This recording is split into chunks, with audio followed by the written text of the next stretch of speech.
अस्सलाम वालेकुम दोस्तों, मैं हूं तनवीर अहमद। आज की वीडियो में हम समझेंगे कि फायर फाइटिंग पंप्स के कौन से टाइप्स होते हैं। जैसे कि आपको पता है तो फायर फाइटिंग पंप बहुत एक इसेंशियल और इम्पॉर्टेंट पार्ट है। जैसे अल्लाह ताला ने इंसान को पैदा किया है और उनकी रगों में जो वाटर की या ब्लड की सर्कुलेशन होती है वो दिल की वजह से होती है। वो एक स्पेशल पंप कुदरत वाले ने डिज़ाइन किया है जो सारी रिक्वायरमेंट्स को पूरा करता है और जो भी हमें प्रेशर की या फ़्लो की रिक्वायरमेंट होती है वो सब पूरी होती है। मगर फायर फाइटिंग सिस्टमों में जो पंप डिज़ाइन किए जाते हैं तो वो डिज़ाइनर करते हैं, वो रिक्वायरमेंट पूरी नहीं कर सकते जो सिचुएशन के हिसाब से, लोकेशन के हिसाब से या कंडीशन के हिसाब से चाहिए होती है। तो इसलिए डिज़ाइनर जो कंडीशन को देखकर, सिस्टम को देखकर वो रिक्वायरमेंट के हिसाब से पंप को डिसाइड और फाइनल करते हैं। तो फायर फाइटिंग के पंप में कौन सी चीज़ें इम्पॉर्टेंट होती है और फायर फाइटिंग पंप क्या करता है। बेसिकली फायर फाइटिंग पंप जो है प्रेशर को इंक्रीज़ करता है, जैसे पानी को एक जगह से दूसरी जगह ट्रांसफ़र कर सके। जैसे आपको मालूम है तो फायर फाइटिंग पंप की सिलेक्शन हाइड्रोलिक कैलकुलेशन की मदद से होती है। उसकी मदद से हमें फ़्लो या प्रेशर कैलकुलेट करना पड़ता है। जैसे किसी भी लिक्विड को हमें आगे ट्रांसफ़र करना है या भेजना है तो उसके लिए हमें प्रेशर चाहिए होता है। प्रेशर का जो फार्मूला है फोर्स पर यूनिट एरिया, कितना हमें फोर्स लगाना चाहिए और पाइप की एरिया कितनी होगी तो ये पानी की जो सर्कुलेशन होगी, पानी आगे तक ट्रांसफ़र होगा, वो आगे या हाई राइज बिल्डिंग में जाएगा या जिस लोकेशन में आपको फायर प्रोटेक्शन करनी है वो पानी पहुंच सके, जो डिज़ाइन की रिक्वायरमेंट है या स्टैंडर्ड में जो रिक्वायरमेंट दी है उसको मीट कर सके। तो ये जो फायर फाइटिंग के पंप होते हैं नॉर्मली हाई राइज बिल्डिंगों में यूज़ होते हैं या मुख्तलिफ स्टोरेज के वेयर हाउस होते हैं वहाँ पर यूज़ होते हैं। दोस्तों इसमें एक चीज़ ये इम्पॉर्टेंट है कि जब भी आप फायर फाइटिंग का पंप को सेलेक्ट करेंगे या डिज़ाइन करेंगे तो उसकी सिलेक्शन या उसकी डिज़ाइनिंग बहुत इम्पॉर्टेंट होती है। अगर आपने फायर फाइटिंग पंप की सिलेक्शन या डिज़ाइनिंग प्रॉपर नहीं की तो उसकी वजह से आपका एक्सेसिव अमाउंट कास्ट ज़्यादा लग जाएगी और कास्ट के अलावा फिर मसला होगा कि जो पंप अगर आपने ओवर डिज़ाइन कर दिया, मुख्तलिफ सेफ्टी फैक्टर या प्रॉपर डिज़ाइनिंग नहीं की तो आपका पंप कैपेसिटी बढ़ा देंगे। तो उस कैपेसिटी बढ़ाने की वजह से आपके सिस्टम डैमेज हो सकता है और बाद में नतीजन ये आपको पंप जो फायर फाइटिंग का है वो रिप्लेस करना पड़ता है क्योंकि वो काफ़ी एक्सपेंसिव पंप होता है। यहाँ पर जो पंप्स की दो कैटेगरीज होती हैं वो कौन सी होती है, एक होता है पॉजिटिव डिस्प्लेसमेंट पंप और दूसरा होता है सेंट्रीफ्यूगल पंप। तो ये पॉजिटिव डिस्प्लेसमेंट और सेंट्रीफ्यूगल ये दोनों पंप फायर फाइटिंग सिस्टम में यूज़ होते हैं, मगर ज़्यादा जो पंप यूज़ होता है वो सेंट्रीफ्यूगल पंप यूज़ होता है। तो ये पॉजिटिव डिस्प्लेसमेंट कहाँ यूज़ होता है और इसका क्या फ़ंक्शन है और सेंट्रीफ्यूगल पंप कहाँ यूज़ होता है उसका क्या फ़ंक्शन है और उसके मज़ीद कौन से टाइप है, इन सारी चीज़ों को इस वीडियो की मदद से समझते हैं। आइए वीडियो को शुरू करते हैं। अगर वीडियो पसंद आए तो वीडियो को ज़रूर लाइक कीजिएगा। अगर चैनल सब्सक्राइब नहीं किया है तो चैनल को ज़रूर सब्सक्राइब कीजिएगा।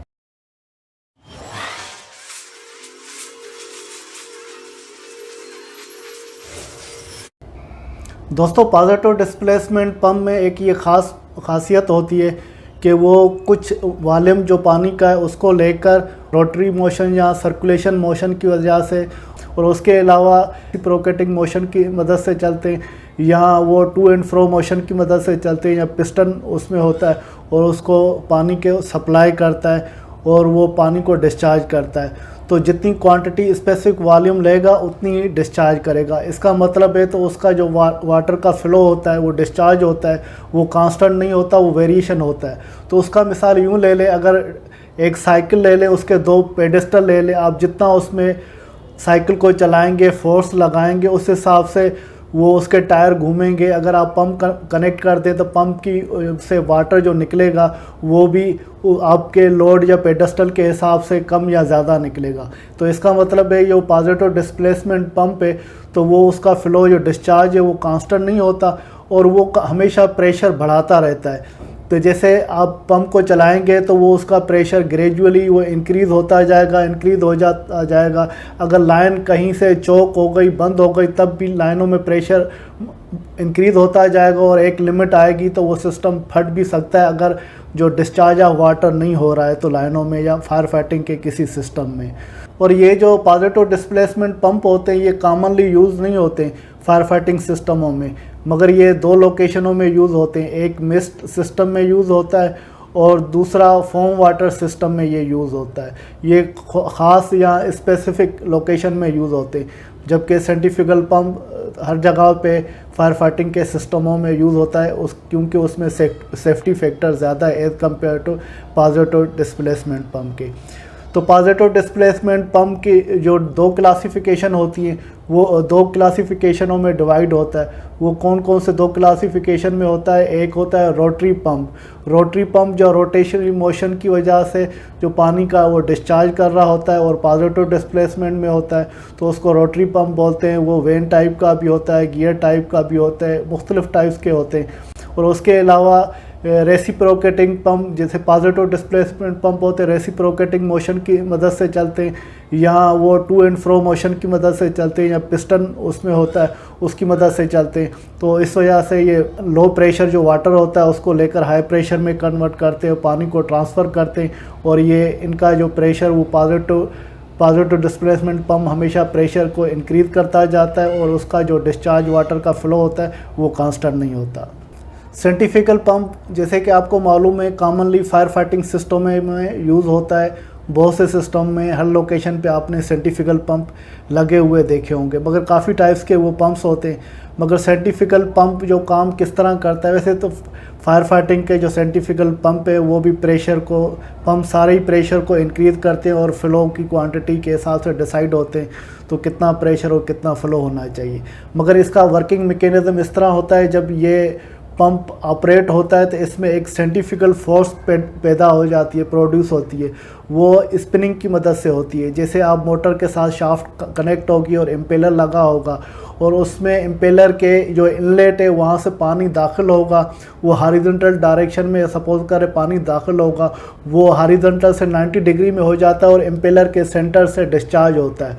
तो वो पानी जैसे हॉरिजॉन्टल दाखिल होगा और इम्पेलर पंप की मदद से रोटेट होता है, या ड्राइव या मोटर उसके साथ कनेक्ट होती है, वो रोटेट होता है तो पानी भी वो स्पिन होता है और पानी भी रोटेट होता है। उसमें सेंट्रीफ्यूगल एक फोर्स जनरेट हो जाता है जिसकी मदद से वो उसमें पानी में एक बहाव भी तेज़ आ जाता है और प्रेशर भी आ जाता है। किसी भी, जैसे आप एक रस्सी ले लें हाथ में और उसके साथ एक कोई चीज़ बांध दे, आप उसको घुमाएंगे, घुमा कर फेंकेंगे तो वो बहुत दूर तक जाएगी, अगर इस तरह फेंकेंगे तो नज़दीक जाएगी। ये सेम ही तरीका, बेसिक प्रिंसिपल ये सेंट्रीफ्यूगल पंप में होता है। तो उसमें भी ये पानी जो सक्शन होता है और पानी को स्पिन किया जाता है, रोटेट किया जाता है और एक प्रेशर डेवलप हो जाता है और पानी डिस्चार्ज होता है। तो ये जो इम्पेलर की रोटेशन होती है और इम्पेलर के जो सेंटर से पानी डिस्चार्ज हो रहा होता है, तो यही बेसिकली प्रेशर डेवलप करता है और पानी के आगे सप्लाई करता है। और ये सेंट्रीफ्यूगल पंप जो है इस वजह से ज़्यादातर यूज़ होते हैं, तो एक इसमें सेफ्टी फैक्टर ज़्यादा होता है और ये ज़्यादा पानी को हैंडल कर सकते हैं, मतलब पानी आपकी क्वांटिटी ज़्यादा वाला पंप आप यूज़ कर सकते हैं। जबकि पॉजिटिव डिस्प्लेसमेंट पंप पे वो मखसूस एक पानी का लेवल है, वहाँ तक ये पंप डिज़ाइन होते हैं और उस मखसूस लेवल से ज़्यादा अगर बड़ी कैपेसिटी जो वाटर के फ़्लो की चाहिए पंप की तो वो नहीं होते। जबकि सेंट्रीफ्यूगल पंप की बड़ी कैपेसिटी वाले पंप मौजूद होते हैं और डिज़ाइन होते हैं और वो अवेलेबल होते हैं, मार्केट में मिल जाते हैं। सेंट्रीफ्यूगल पंप जो पानी की क्वांटिटी एक तो ज़्यादा के लिए मिल जाते हैं और हाई प्रेशर के लिए मिल जाते हैं। तो आपको कितना ज़्यादा एक सिस्टम बड़ा लगाना है तो पानी की ज़ाहिर फ़्लो भी ज़्यादा चाहिए और पानी का बहाव भी ज़्यादा चाहिए होगा और उसके लिए पानी का प्रेशर भी ज़्यादा चाहिए। तो ये बड़ी कैपेसिटी के सेंट्रीफ्यूगल पंप मौजूद होते हैं, डिज़ाइन होते हैं और लगाए जाते हैं। और जबकि रेसिप्रोकेटिंग या पॉजिटिव डिस्प्लेसमेंट जो पंप है उनकी कैपेसिटी एक मखसूस लेवल तक होती है, उससे ज़्यादा वो नहीं मिलते हैं। सेंट्रीफ्यूगल पंप्स काफ़ी टाइपों में उसकी कन्फिगरेशन कही गई है, माना उसके टाइप्स हैं, तो वो उन टाइपों को अभी शुरू करते हैं और उसकी मालूमात हासिल करते हैं। दोस्तों, horizontal split case pump, horizontal split case pump आपने कॉमन देखा होगा, तकरीबन मेरे ख्याल से 80-90% प्रोजेक्टों में ये लगे होते हैं। हॉरिजॉन्टल डिस्प्लेसमेंट पंप ये सेंट्रीफ्यूगल पंप होते हैं जो अक्सर प्रोजेक्टों में वेट फायर फाइटिंग सिस्टमों में यूज़ होते हैं। और हॉरिजॉन्टल स्प्लिट पंप इसे इस वजह से बोलते हैं तो उसका जो पानी का फ़्लो होता है वो हॉरिजॉन्टली स्प्लिट होता है। स्प्लिट किस तरह से होता है, तो उसकी जो पानी की डायरेक्शन फ़्लो की होती है वो दो तरफ से होती है, दो तरफ से वो इंटर होगी और इम्पेलर के सेंटर से डिस्चार्ज होगी। जैसे आपने फ़ैन देखे होंगे DWDI, double with double inlet, तो उनमें सक्शन दो तरफ से होता है और वो उसका डिस्चार्ज एक तरफ से होता है। जो ये स्प्लिट केस के ये पंप होते हैं इसमें भी सक्शन दो तरफ से पानी का होता है और डिस्चार्ज एक तरफ से होता है। इससे ये फ़ायदा होता है तो पानी का फ़्लो ये ज़्यादा के लिए ये पंप यूज़ होते हैं और ये हाई प्रेशर डेवलप करते हैं और बड़े बिल्डिंगों में, बड़े सिस्टमों में ये पंप लगाए जाते हैं या इस्तेमाल होते हैं। और ये डबल स्प्लिट पंप मेंटेनेंस के लिए बड़ा मुफीद है, आसान है कि मेंटेनेंस आसान होती है।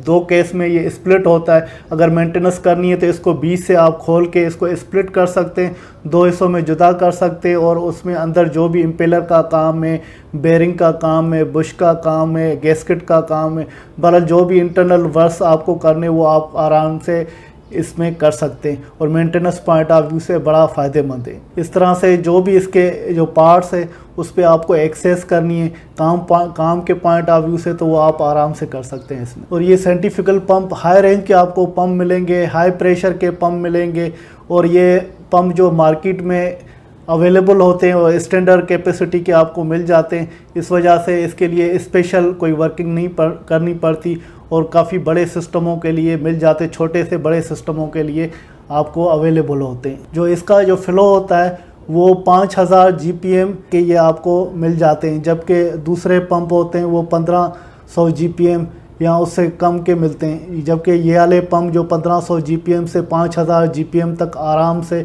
जो स्टैंडर्ड मार्केटों में अवेलेबल होते हैं, आप ऑर्डर से मंगा सकते हैं या जो डिज़ाइन करते हैं वो आप उस हिसाब से सेलेक्ट कर सकते हैं या परचेज़ कर सकते हैं। और ये पंप वहाँ पर लगाए जाते हैं जहाँ पर आपका जो सक्शन है तो वो पॉजिटिव प्रेशर हो। पॉजिटिव प्रेशर का मतलब है जो सक्शन प्रेशर आप टैंक लगा रहे हैं वो ग्राउंड लेवल से ऊपर होनी चाहिए। जो टैंक लगा रहे हैं वो ग्राउंड लेवल से ऊपर होनी चाहिए और उसका सक्शन जैसे ऊपर से हो, जहाँ एम्पेलर की जो सक्शन इनलेट तो वो उसका सक्शन उससे बराबर हो, तो उसे हम पॉजिटिव सक्शन बोलते हैं। तो ये पॉजिटिव सक्शन के लिए यूज़ होते हैं, नेगेटिव सक्शन के लिए नहीं यूज़ होते। नेगेटिव सक्शन का मतलब है आप एक ग्रिड लेवल है या ग्राउंड लेवल है और टैंक नीचे बनी हुई है, पाउंड है, तो उससे सक्शन ले, ये उसके लिए नहीं यूज़ होंगे। ये पॉजिटिव सक्शन के लिए यूज़ होंगे जहाँ आपकी टैंक पंप से ऊपर बनी हो या पंप के लेवल पे बनी हो। और ये स्प्लिट जो केस के पंप है वो इलेक्ट्रिक पंप से भी यूज़ होते हैं, डीजल पंप की मदद से भी यूज़ होते हैं। और इसके अलावा इसमें एक ये डिसएडवांटेज ये है कि ये जगह जो इंस्टॉलेशन पॉइंट ऑफ व्यू से ज़्यादा लेते हैं, स्पेस ज़्यादा लेते हैं, क्योंकि ये स्प्लिट होता है और उसकी सक्शन दोनों हॉरिजॉन्टल साइडों में सक्शन और डिस्चार्ज कनेक्ट होते हैं। और इस हॉरिजॉन्टल की वजह से पाइपों की जो लेआउट करेंगे, पाइप आप डालेंगे तो उसमें आपका प्लांट रूम की साइज़ बड़ी जाती है, तो स्पेस इस पंप के लिए ज़्यादा चाहिए होती है पंप की इंस्टॉलेशन के लिए।